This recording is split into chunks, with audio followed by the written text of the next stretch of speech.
So here are 5 odd autism signs that you're going to find really interesting. All that coming up. Hey guys, welcome back to the Aspie world. My name is Dan and I have autism and ADHD and I make videos like this every single week. So if you are new around here and you want to learn more about all this kind of stuff, or you just find this stuff entertaining and interesting, make sure you hit the subscribe button by clicking the notification bell here on YouTube.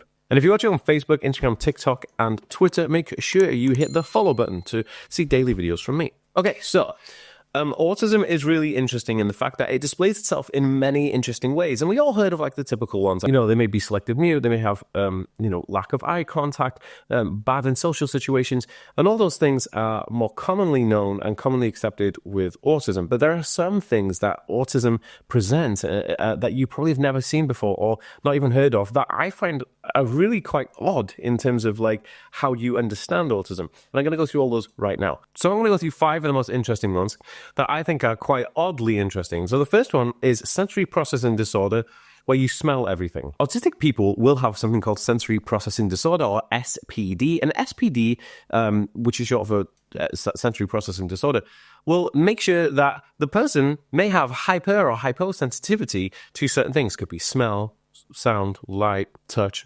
temperature, all these things.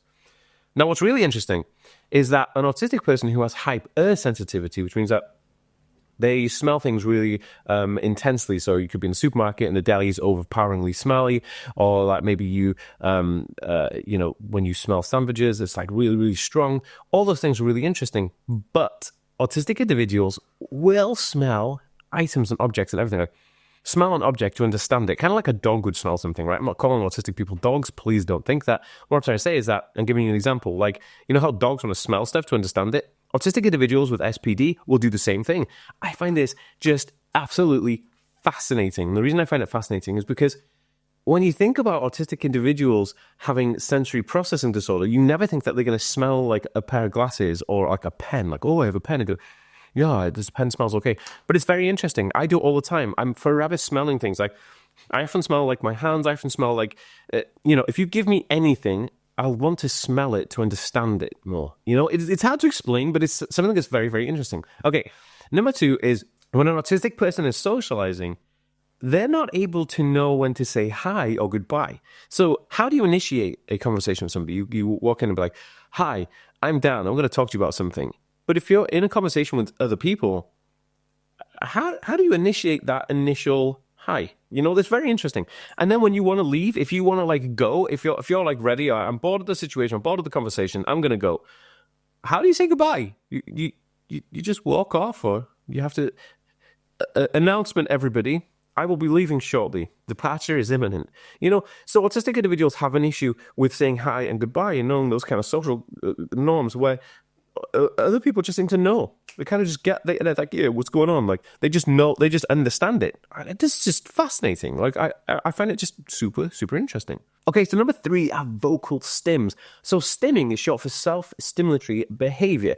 Now, this means that an autistic person may like flap their hands or like, rub their fingers together or flick their fingers, and they could be doing something, rocking backwards and forwards, side to side. This is self-stimulatory behavior, which is kind of like a self-soothing behavior. And it's self-soothing because an autistic person will do this when they are nervous or excited, or maybe they're anxious. But what's really interesting is that an autistic person can also have a vocal stim. And a vocal stim could be a noise that they make, like they can make a noise that makes them feel happy, content, comfortable, regulated. This is interesting. And I've seen this in children quite often, and I see it in adults sometimes as well, where adults will say certain words, obviously not echolalia, which is kind of repeating words, but more like they want the noise or the sound of the word to be resonant in their mind so they can hear it because it makes them feel comfortable. Super interesting. But you could be sat next to an adult on the spectrum and they'll say like a noise or do a noise and thinking, what on earth is going on? You know, but it's because they're stimming or self-stimulatory behavior. Okay, so number 4 is object obsession. I love this. So object obsession is quite interesting. Autistic individuals don't look at an object and think, oh, it's just an object, right? Like, I don't look at my Apple Pencil and I go, okay, it's just an Apple Pencil from my iPad. I look at this and I say, wow, this is the Apple Pencil that I got from eBay for my iPad because I wasn't prepared to pay the right prices on Apple's website, so I got it secondhand because I'm a cheapie. But also, it's got a little bit of a nick in the corner, but it looks to me like a person. When I look at this pencil, it looks like a person. It's like a thing. It has a personality or kind of some kind of aura around it, right? It's more, it has a personality. It's more than just a pencil. It has something to it. And everything is like that. Everything I look at, look at this Easter Island pen that I've got to write on. It's amazing because I love the Easter Island, but this looks like a person. Okay, it actually does look a little bit like a person, but you know what I mean? You know what I'm trying to say here? Everything has a personality.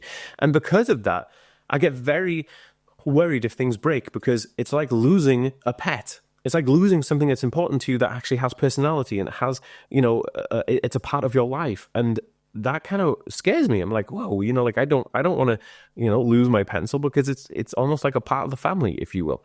I find that fascinating. Now, if you're agreeing with this, if you understand what I'm trying to say, please leave me a comment down below, because I'd love to know if you experience this as well. Okay, so number 5, this is really interesting, is monotone talking. Now, I'm talking to you on a camera, but yours truly, that's right, me, I have been to drama school to be able to do this, to talk to a camera in a way where I can talk to you with inflection in my voice and make it really exciting, because it's like acting, right? That's what it is.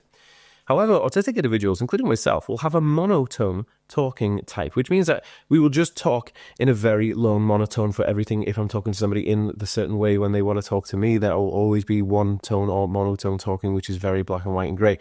That type of monotone talking is fascinating, because we do this as individuals. And what I think is happening, because autistic individuals, not just individuals, autistic individuals will do this because we're thinking ahead, we're thinking in our minds about all the things, all the variables and the axioms that exist around a conversation, that we're not able to put that effort into the conversation to make the sound of our voice more colorful and exciting, because it's the least thing that you need to be worrying about. You need to be worrying about the actual concept of what you're saying and in which context it's being said. You don't need to worry about the inflection of the tone, which I find absolutely fascinating. Now, if you agree with this and you understand what I'm saying, give this video a thumbs up, and I'll see you guys in the next video. Peace.